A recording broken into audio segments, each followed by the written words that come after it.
Sa nakaraang video ay natapos tayo kung saan ay galit na sinabi ng isang master ng Merm Alliance na hindi nila dapat na maliitin ang bigat ng sitwasyon na ito ngayon, dahil sa ang Dragon Turtle na iyon ay ang patotoo ng pinakamasamang kalamidad na maaaring panaginip ng sangkatauhan na matagal nang umiral, at ito ay hindi isang bagay o sitwasyon na maaari nilang hawakan. Ang Great Fang, ang Imugi, ang Fire Kirin, at ang Dragon Turtle. Ang limang ito ay ang limang mythical creature ay kilala sa tawag na Five Sacred Being. Ang isa sa mga ito ay ang Dragon Turtle, isang mythical creature na mayroong ulo ng isang dragon at katawan ng isang pagong. Ang Dragon Turtle ay ang dating sinasamba ng mga merchant na umaasa para sa swerte sa ginto at sa mga kayamanan, subalit ang Dragon Turtle ay ang kung ano na hindi nila inaasahan. Sabi ng isang master ng Merm Alliance na si Moyong Kang na alam naman niya na alam ng mga ito na ang Moyong clan ay mula sa Fallen Dynasty ng Yan Dynasty. Ang Dragon Turtle na mayroong tatlong ulo ng dragon ay nagpakita noon sa Yan Dynasty at winasak ang limang mga probinsya doon, at halos libo-libong mga sibilyan ang mga nangamatay. Sabi pa nito na halos mapatay lamang nila ang Dragon Turtle dahil sa nagkaroon sila ng di mabilang na mga sundalo at mga martial artist na mula sa Jiangho. Sabi pa nito na ang halimaw na iyon ay hindi tatawaging isang kalamidad ng wala lamang at sa sitwasyon na kinakaharap nila ngayon ay hindi nila mabibigyan ang mga ito ng kanilang pagtulong. Sabi naman ng isang master na kung tatanggihan nila ang kahilingan na tulong ng mga ito, ay ang buong Northern Sea Ice Palace ay maaring mabura sa mundo. Sabi pa nito na sila ay kaalyansa nila, at ano ang magiging tingin sa kanila ng ibang mga grupo sa Jiangho kung hindi nila tutulungan sila. Sinang-ayunan naman ito ng isa, at sinabi nito na ang kanilang Merm Alliance ay dapat na pananghahawakan ng hustisya, kaya naman ay tinanong nito ang isang master na kung hindi ba nito naiisip na taliwas sila sa bagay na iyon kung mas pipiliin nila ang hindi tulungan ang Northern Sea Ice Palace. Hindi naman nakapagsalita ito sa sinabi ng kanyang kasama. Ngunit tumayo naman ang isang master mula sa Beggar Sect at sinabi na tama siya sa sinasabi nito na pananghahawakan nila ang pagiging matuwid bilang mga orthodox martial artist, subalit sabi nito na ang Supreme Saber of Six Martial Arts Sect, ang Demonic Cult at ang Unorthodox Alliance ay mas lumalakas pa sa mga araw na nagdadaan, kaya naman ay tinanong niya ito na kung sino na ang magpoprotekta sa Zhongyuan kung mawawalan pa sila ng kanilang puwersa bukod sa kinakaharap nila ngayon. Agad naman na sumagot ang isang master na kung tutulong sila habang may pag-iingat ay hindi sila mawawalan sa huli. Dahil dito ay sinabi naman ng master ng Beggar Sect na kung hindi ba nito narinig ang kung ano ang sinabi ng pinuno ng Moyong clan na ang Dragon Turtle na iyon ay labis na malakas upang makayang wasakin ang limang probinsya. At kung hindi ba nito naiintindihan kung gaano kadelikado ang halimaw na iyon, dagdag pa nito na magpasalamat na lang sila dahil sa lumabas ang halimaw na iyon malapit sa Northern Sea at hindi sa Zhongyuan. Sa mga naririnig naman na ito ng kanilang Merm Alliance leader na si Limok ay mas lalo siyang nahihirapan na makapagdesisyon. Sa isip niya ay napapasabi ito na ang dalawang panig ay kinukonsidera ang hinaharap ng kanilang alyansa, subalit ang nakasulat sa liham na ipinadala sa kanya ay sinasabi na ang si Dragon Turtle ay pinakawalan sa pamamagitan ng mga pampasabog na nagmula sa Zhongyuan, kaya naman ay labis siyang nababahala patungkol dito. Nang bigla naman itong may napansin, dahil sa mukhang naiisip din ito ng kanyang ikalawang anak na si Kang So-a, nang bigla naman siyang napasabi na habang lumilipas ang mga panahon ay mas nagiging mapanganib kung mag-isip ang isang ito, ngunit hindi niya maitatanggi na kasing talentado din ito kagaya ng kanyang nakakatandang kapatid. Nang bigla niyang naalala ang sinabi nito noon na kailangan na nilang ligpitan ang mga Unorthodox Alliance at ang Demonic Cult, kaya naman ay napasabi ito sa kanyang isip na palaging mayroon itong malakas na bloodlust mula pa noong 10 taon na ang nakakalipas, at ang batang ito ay ang pinakamaambisyon kumpara sa dalawa pa niyang mga kapatid, kaya naman ay sinubukan niya na ilayo ito sa pagiging tagapagmana ng kanyang posisyon sa Merm Alliance. Kaya naman nang makita niya noon ang hindi magandang kalagayan ng isa niyang anak na tumapat sa lakas ng isang Qian Yuwun at nagawa pa siyang tanggalan ng isa nitong braso ay napasabi na lang siya na halos 2 linggo na ang nakakalipas mula nang makabalik si Yon Buso sa kanila, ngunit hindi pa din gumagaling ang mentalidad nito dahil sa nangyari sa kanya. Kaya naman sabi niya na dahil dito ay binigyan niya ng pagkakataon ang anak niyang ito na sumali sa mga pagpupulong ngunit hindi niya alam kung ano ang kalalabasan nito sa hinaharap. Nang bigla naman na tinawag ng binata ang atensyon ng lahat at sinabi na kung maari ba itong makahingi sa kanila ng pabor, dahil may nais itong itanong sa nagdala ng sulat sa kanila na nagmula sa Northern Sea Ice Palace, kaya naman ay tinanong niya kung maari ba na ipapasok nila ito sa loob. Sabi naman ng isang master na wala pa silang napagdedesisyonan para papasukin nila ito sa loob, agad naman na sinabi ng binata na importanteng bagay ang nais niyang gawin, dahil sa ang magiging sagot ng taong nagdala ng liham sa kanila ay ang magbibigay sa kanila ng linaw kung hahayaan ba nila na tulungan ito o hindi.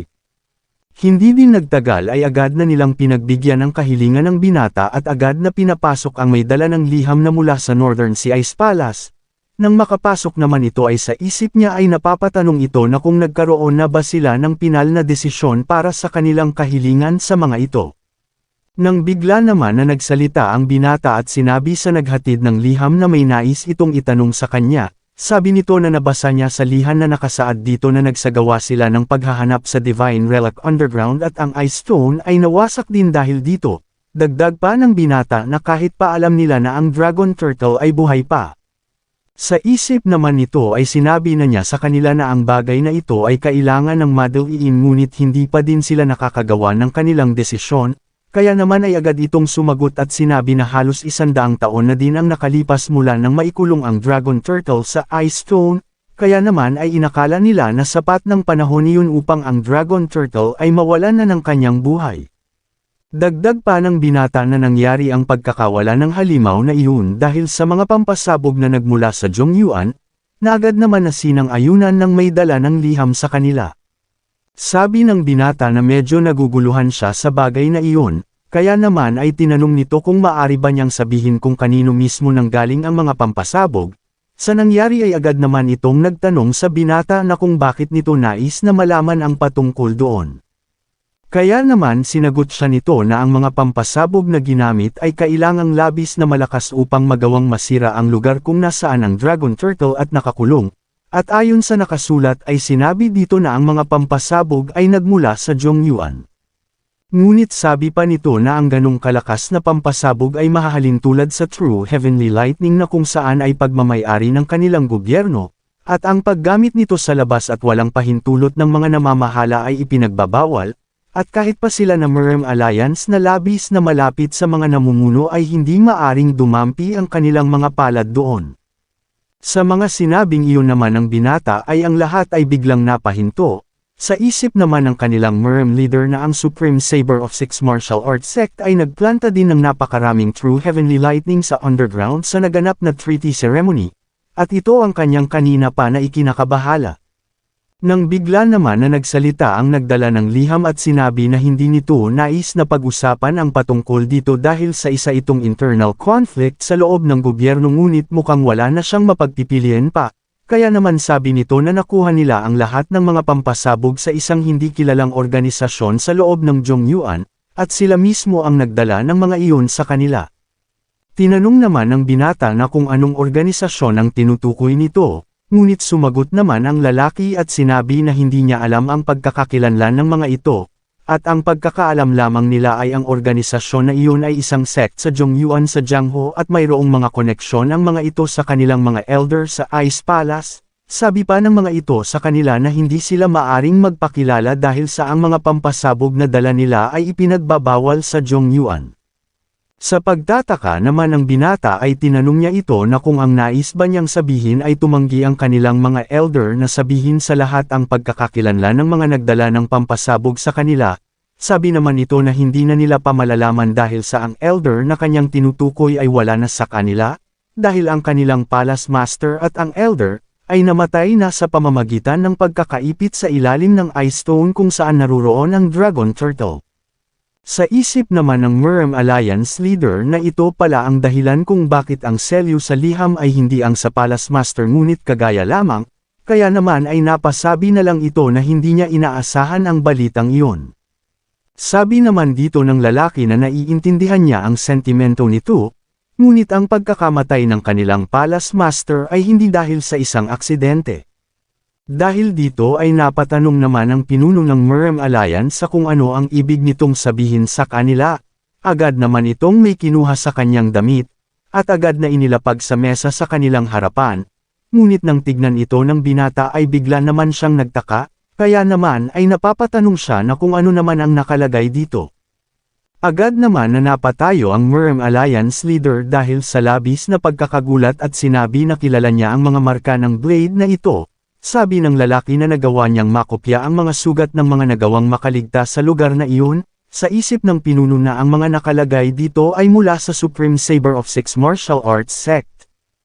Kung umabot ka na sa parte ng video na ito ay maaari lamang na i-click ang like at super thanks sa baba bilang pagsuporta. Maraming salamat.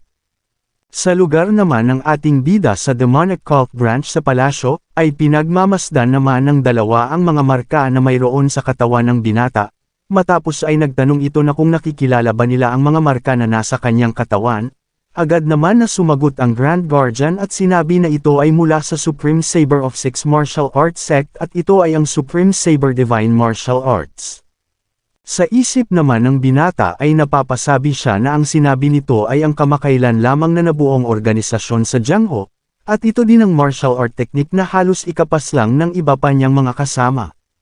Sa isip naman ng ating bida ay seryoso naman itong napapasabi na mukhang nagawa na din ng mga ito na maabot ang Northern Sea, kaya naman ay tinanong nito ang binata na kung inimbita ba ng kanilang third elder ang mga ito base sa kanyang pagsasalaysay. Na agad naman na sinang-ayunan nito at sinabi na nagbigay ito ng suhestyon sa kanila na mayroon itong alam na isang sect sa Zhongyuan na mayroong mga pampasabog.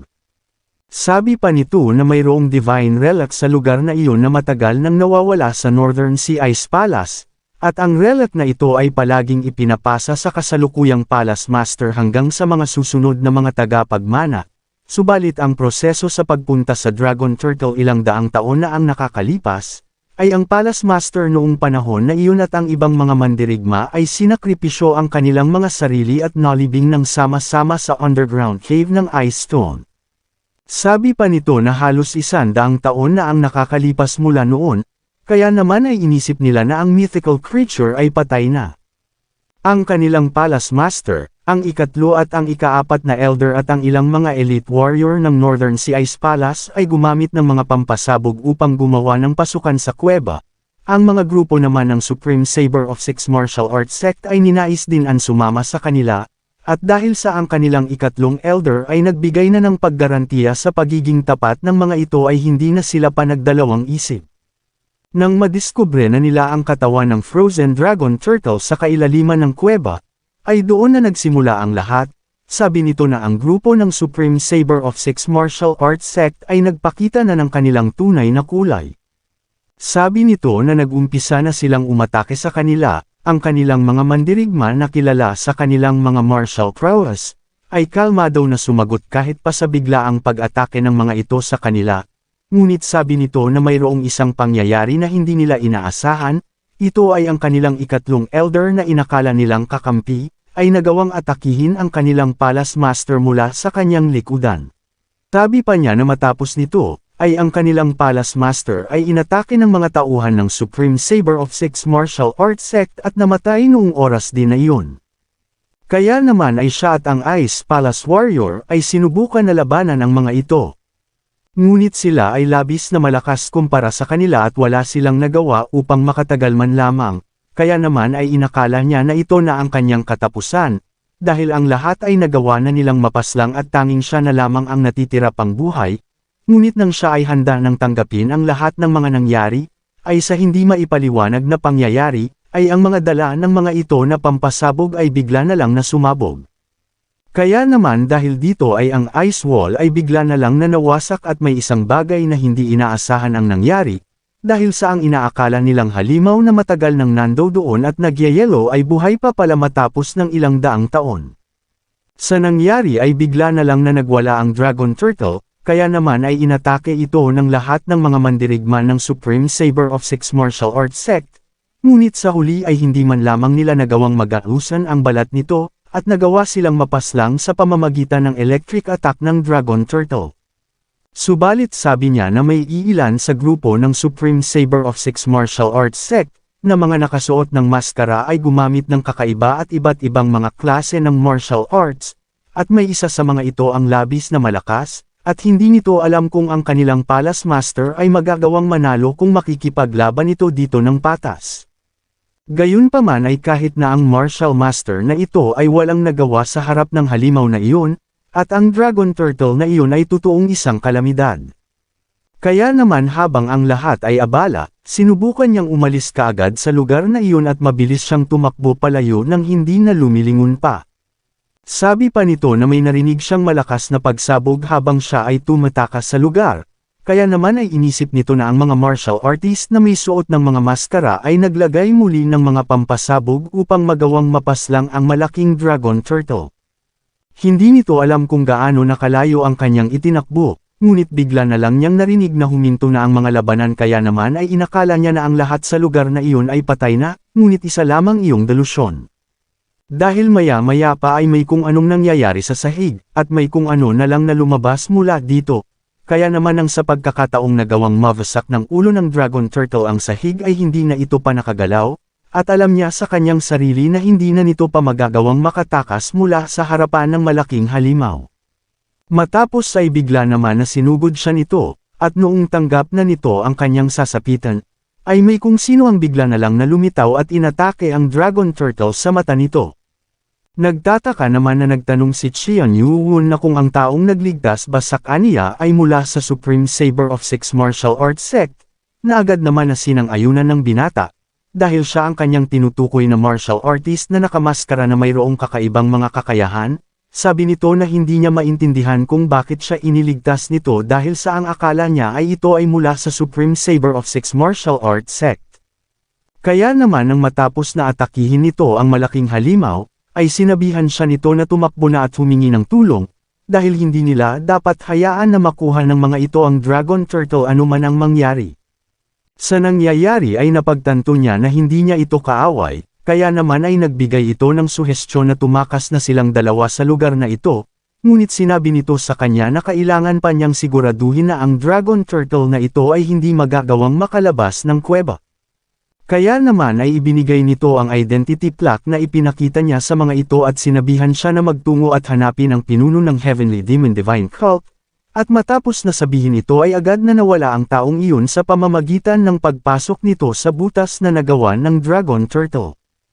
Agad naman na napasabi ang Grand Guardian na mukhang ang taong nakamaskara na kanyang tinutukoy ay ang kanilang nakaraang Demon Lord na si Qian Inji. Sabi naman ng binata na ayon sa sinabi ng taong iyon sa kanya ay siya ang mismong nagmamay-ari ng identity plaque na iniabot nito sa kanya, at hindi na nito pa tinanong kung sino ang tinutukoy niya sa sinabi niyang hindi nila dapat na makuha ang Dragon Turtle dahil sa nawala na ito sa kanyang isipan ng panahon na iyon. Nang bigla naman siyang natigilan nang nilapitan siya ng Grand Guardian, matapos ay tinanong siya nito na kung may naalala ba siya sa mga teknik na ginawa ng taong nakamaskara na kanyang sinasabi, ngunit sinagot naman siya ng binata na mahirap para sa kanya na gawin ito ng kagaya ng kanyang nakita. Sabi naman ng Grand Guardian na subukan lamang niya, dahil hindi naman mahalaga kung hindi ito katulad at subukan lamang nitong gayahin ang kung ano ang kanyang natatandaan. Kaya naman ay agad nitong tinawag ang ating bida, upang ipahiram nito ang kanyang sandata, kaya naman nang matapos na maibigay ito sa binata, ay sinabi nito na hindi niya masiyadong matandaan ang mga iyon kaya naman ay huwag silang umasa na magagawa niya ng maayos. Maya-maya naman ay agad nitong inalala ang lahat ng ginawa nitong teknik habang kinakalaban ang malaking halimaw, kaya naman nang matapos ay sinabi nito sa kanyang isipan na ngayon ay susubukan naman niyang gayahin ito. Kaya naman ay agad na itong naghanda, at sinimulan na subukang gayahin, habang pinagmamasdan naman siya ni Heobong ay napapatanong siya na kung ano naman kaya ang ginagawa nito dahil sa hindi naman ito mukhang isang teknik. Nang bigla naman na natigilan si Qian Yuun at ang Grand Guardian dahil sa ito ay ang Heavenly Demon Sword Art, matapos ay sinabi nito sa ating bida na siya nga mismo ito, ang kanilang dating Supreme Heavenly Demon. Kung umabot ka na sa parte ng video na ito ay maari lamang na i-click ang like at super thanks sa baba bilang pagsuporta. Maraming salamat. Sa ibang lugar naman, sa Sichuan Hidden Bone Mountain, Death Valley, ay kasalukuyang may kinakalaban ang pinuno ng Supreme Saber of Six Martial Arts Sect, at sa kanilang paglalaban ay sinasalag lamang ito ng pinuno. Habang pinagmamasdan lamang siya nito, ay nagpatuloy naman ang kanyang kalaban sa ginagawa nitong pagsubok na makagawa ng matagumpay na mga pag-atake. Sa di kalayuan naman ay namamangha ang isang master dahil sa nagawa nitong makatagal sa kanilang Blade Master. Sinang-ayunan naman ito ng isa pa at sinabi na ngayon ay nakikita na niya kung bakit ang Unorthodox Alliance ay nahihirapan sa kanilang internal conflict. Ngunit sabi naman ng isang master na isa lamang iyong desperadong alitan sa kanilang hanay, dahil ang kanilang Blade Master ay hindi man lamang gumalaw at nagpakita ng kahit na isang teknik nito sa buong paglalaban nila, kaya naman kahit gaano pa man katalentado ito ay nagmumuka lamang siyang bumabasag ng isang malaking bato gamit ang itlog. Sabi naman ng isa na alam naman nilang lahat ang patungkol sa bagay na iyon, ngunit sila ay namamangha lamang dahil sa napakatalentado nito kahit na sa mura nitong edad. Nagpatuloy pa ang labanan ng dalawa, at kitang-kita sa mukha ng binata na labis na siyang nahihirapan sa kanyang katapat, kaya naman ay muli itong sumubok na isa pang uri ng teknik. Ngunit nang makagawa naman ito ng magandang pagkakataon upang magawang maatake ang Blade Master, ay bigla siyang natigilan, dahil sa gumamit ito ng Swift Clone Technique upang magmintis ang kanyang pag-ataking iyon. Kaya naman nang nagbigay ng malakas na atake ang Blade Master, ay agad naman siyang nakaiwas dito, ngunit sa lakas ng shockwave na gawa ng pag-ataking iyon ay nagawa naman siya nitong mapatalsik, kaya naman ay agad itong gumamit ng kanyang Chi Sword Control upang atakihin ang Blade Master ngunit madali lamang niyang nasesalag ang lahat.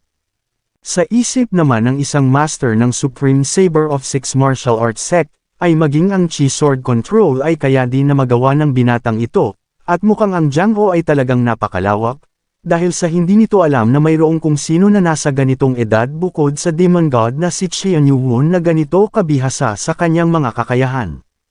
Subalit ang isang ito ay hindi maswerte, dahil sa nagawa nitong makatagpo kaagad ang kanilang Blade Master bago pa nito magawa ang maging mas malakas. Sa isip naman ng binata ay naiinis itong napapasabi na ang kanyang kalaban ngayon ay tunay na isang halimaw, dahil sa nagawa na nitong makapagpalakas pamula ng labanan niya ang kanilang pinuno ng Unorthodox Sect, ang Proud West King, ngunit hindi man lamang niya ito mapilit na gumawa ng kahit na isang teknik. Sabi pa nito na ito na ang kanyang tamang panahon at pagkakataon upang magawang mapaslang ang kanang kamay ng Proud West King na si Hang Yon, ngunit mukhang siya pa mismo ang magagawang mapaslang ngayon dahil sa ang mga taong ito ay biglaan na lang na lumabas at nagpakita sa kanya mula sa kung saan. Matapos ay tinanong naman siya ng Blade Master na kung ito na ba ang lahat ng kanyang makakaya, sa isip ng binata ay wala siyang maisagot dito dahil sa hindi niya nagawa kahit man lang na makagawa ng kaunting hiwa dito, at ang tanging nagawa niya lamang ay ang matapyasan ng kaunti ang salakot nito. Sabi naman ng Blade Master na nagpatuloy pa siya sa pagmamasid sa kanya dahil sa gumagamit ito ng iba't ibang mga teknik at nagkaroon siya bigla ng interes para dito. Sabi pa niya na ang lahat ng kanyang ginamit ay 38 martial technique. Sa nangyari ay nagulat naman dito ang binata at tinanong ito na kung sa papaanong nalaman niya ang lahat ng iyon kahit pa sa sandalian lamang nilang paglalaban. Matapos ay tinanong naman siya ng Blade Master na kung mayroon pa ba itong iba pang alam bukod sa mga iyon, hindi naman nakapangsalita ito sa tanong ng Blade Master sa kanya. Kaya naman sabi nito na kung wala na siyang iba pa na makikita mula sa kanya ay papaslangan na niya ito. Sa nangyari ay nabigla naman ang binata dahil sa binitawang salita ng Blade Master, ngunit agad naman itong naghanda ng kanyang panapos na pang-atake. Sa nakitang ito naman ng binata ay bigla itong natigilan at nagulat kaya naman ay napasabi siya na labis ang nararamdaman niyang dami ng true energy sa hinahandang atake niyang iyon. Hindi naman nagtagal ay agad nang binitawan ito ng Blade Master, at dahil sa bilis nito ay matagumpay na tumama ito upang magsanhi ng pagkakabutas ng kanyang katawan.